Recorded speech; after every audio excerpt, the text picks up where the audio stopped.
সংসদ সদস্য ছিলাম একজন, সেই পজিশন থেকে হুট করে আমি একটা মন্তব্য করার থেকে বরঞ্চ আমি ওইখানে যে সমাধানের চেষ্টা করাটা আমার জন্য আরো ইজি হইতো, বা আমি সেটাই চেষ্টা করেছি, সেটা হয়তো আমি পারিনি। সেটাই আমার মেয়ে সে ইনস্টাগ্রাম ইউজ করে, আমার ইনস্টাগ্রাম থাকলেও আমি ফলোয়ার না। তো সে 17 তারিখ থেকে তার ইনস্টাগ্রামে সে অনেক কথা স্টুডেন্টদের পক্ষে লিখে গিয়েছে, বলেছে। তো আমি তো ইনস্টাগ্রাম ফলোয়ার না, তো আমাকে আমার ছোট ভাই বললো যে হুমায়রা বোধহয় স্ট্যাটাস দিচ্ছে, মানে আমার মেয়ে। তো তখন আমি আমার মেয়েকে জিজ্ঞেস করলাম যে তুমি কি স্টুডেন্টদের পক্ষে আন্দোলনে স্ট্যাটাস দিচ্ছ? তো আমাকে বললো হ্যাঁ আমি দিচ্ছি, তোমার কোনো প্রবলেম আছে কিনা? তা আমি বলেছি না, আমার কোনো প্রবলেম নাই। এবং আমি ওকে এটাও বলেছিলাম যে তোমার স্কুল থেকে যদি আন্দোলনে যাই, মেক শিওর যে তুমি তাদের সাথে থেকো। মানে এই কথাটা বলার কারণ ছিল এটাই যে আসলে তার কাছে যেন কখনো মনে না হয় যে আমার পদের জন্য বা আমার চেয়ারের জন্য আমি তাকে ওখানে আটকায় রাখছি। এই জিনিসটা যেন কখনো তার মনে না হয়। এবং এত ঘটনার ভেতর দিয়ে অন্তত ওইটুক জায়গায় আমার অবস্থান আছে আমার মেয়ের কাছে, যে না, আমার বাবা আমাকে আটকায়নি।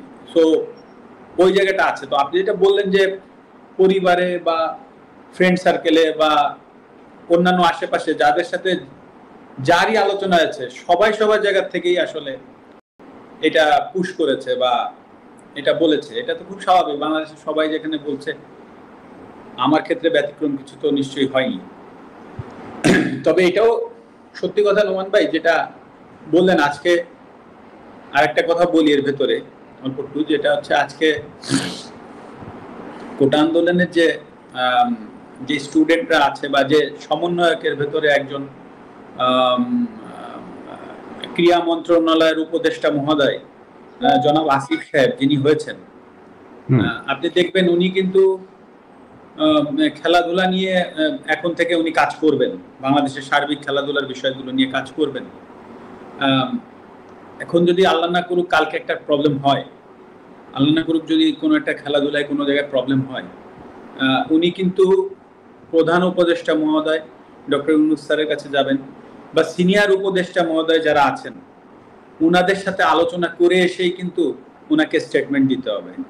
It's very simple. কারণ উনি একটা দায়িত্বশীল জায়গায় আছেন। তো হুট করেই একটা সমস্যার সমাধান উনি একা কিন্তু এসে এই আপনাদের সামনে, মানে প্রেসের সামনে হুট করে বলে ফেলতে পারবে না। তো দায়িত্বশীল জায়গাগুলোই কিন্তু অনেক কিছু চিন্তা করে কথা বলতে হয়।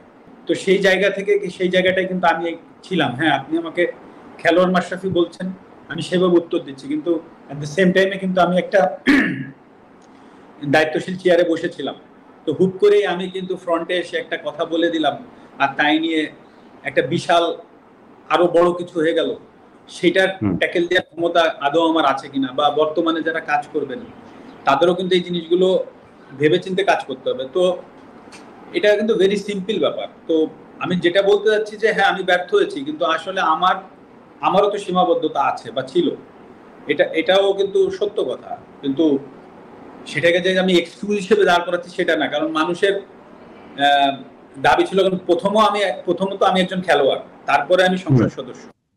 কারণ আমি খেলোয়াড় থেকে আমার পরিচয় মাশরাফি না হলে আমি অবশ্যই ওই সংসদ সদস্যে আমার যে ডাক নাম ছিল, আমার নড়াইলের মানুষ চিন্ত কৌশিক নামে, সেই নামে আমি নিশ্চয়ই সংসদ সদস্য হইতে পারতাম না। তো খেলোয়াড় মাশরাফির জায়গায় যে আমি ব্যর্থ হয়েছি সেটা কিন্তু আমি একবারও বলছি না। বাট আপনি এট দ্য সেম টাইমে ভাবেন যে আমি একটা সংসদ সদস্য ছিলাম একজন, সেই পজিশন থেকে হুট করে আমি একটা মন্তব্য করার থেকে বরঞ্চ আমি ওইখানে যে সমাধানের চেষ্টা করাটা আমার জন্য আরো ইজি হইতো, বা আমি সেটাই চেষ্টা করেছি, সেটা হয়তো আমি পারিনি। সেটাই